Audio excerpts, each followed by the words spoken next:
At some point, it became clear. Not dramatically, not with a fight or a falling out, just quietly, gradually, undeniably, the friendships thinned. The group chat went silent. The plans stopped being made. And now you are an adult with a job and a phone full of contacts and almost nobody you would actually call. And you have probably spent a significant amount of time wondering what is wrong with you. The answer is not what you think. And almost nobody talks about it honestly. The first thing to understand is that adult friendship is structurally different from every other kind of friendship you have ever had. And the structure is working against you in ways that have nothing to do with your personality.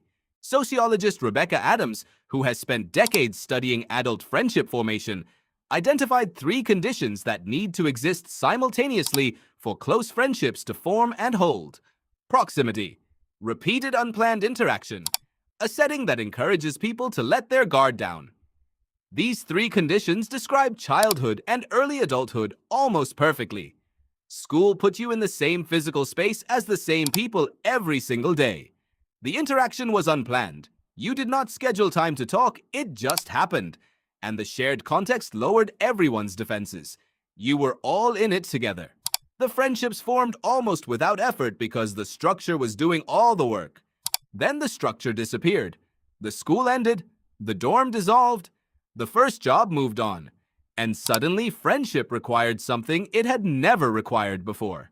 Deliberate effort against a current that is almost always running the other way. Every adult friendship now has to be actively maintained, scheduled, prioritized over the 1,000 other things competing for the same time. And the research is clear about what happens when relationships require that much intentional energy. They decay, not because anyone is a bad friend, but because the friction of adult life is enormous and sustained, warmth requires sustained effort, and most people are simply exhausted.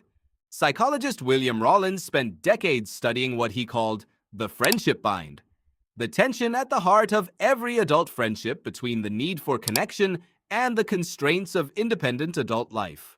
His research found that most adults feel a persistent low-level guilt about their friendships, a background awareness that they are not showing up the way they want to, not because they do not care, because the architecture of adult life, full calendars, geographic distance, professional obligations, family demands, makes regular presence genuinely difficult.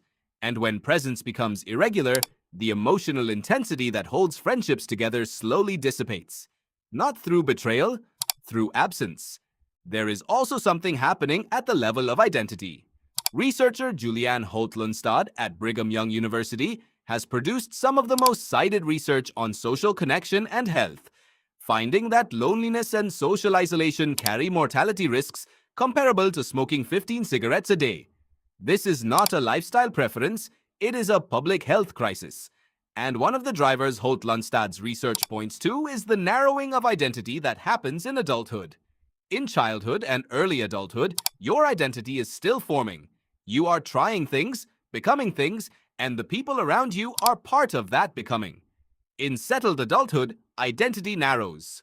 You know who you are. You have your life. And paradoxically, that certainty makes it harder to form new friendships, because new friendship requires a degree of vulnerability and openness that certainty tends to close down. None of this is to say it is impossible. People do make deep friendships in adulthood, but they almost always report that it required something unusual.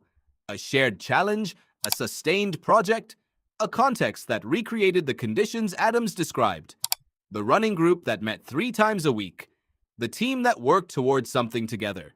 The neighbor who showed up at exactly the right moment. Not a scheduled coffee once a month, but repeated, unplanned, low-stakes contact that accumulates into something real over time. The thing nobody tells you is that the absence of friends in adulthood is not a referendum on your worth.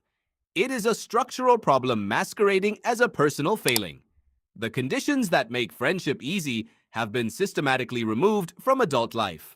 And the culture has responded not by rebuilding those conditions, but by telling you that if you are lonely, it is your own fault for not trying hard enough, or being interesting enough, or putting yourself out there enough. This is wrong, and it causes real harm. Because the people who are most isolated are often the ones who have internalized this verdict most deeply, who believe the thinning of their social world reflects something unfixable about who they are. It does not. What it reflects is that you grew up and the scaffolding that once held your social world together was taken away, and nobody gave you the blueprint for what to build in its place. That blueprint is not complicated, but it requires something most advice leaves out. It requires putting yourself in proximity to the same people repeatedly, in contexts that are low pressure and consistent, and letting time do what it has always done. Slowly, without drama, without effort, without the crushing weight of expectation. The friendships that last are almost never the ones you tried hardest to build. They are the ones that had enough time and enough proximity to build themselves. You are not broken. The structure is. And knowing the difference is where everything starts.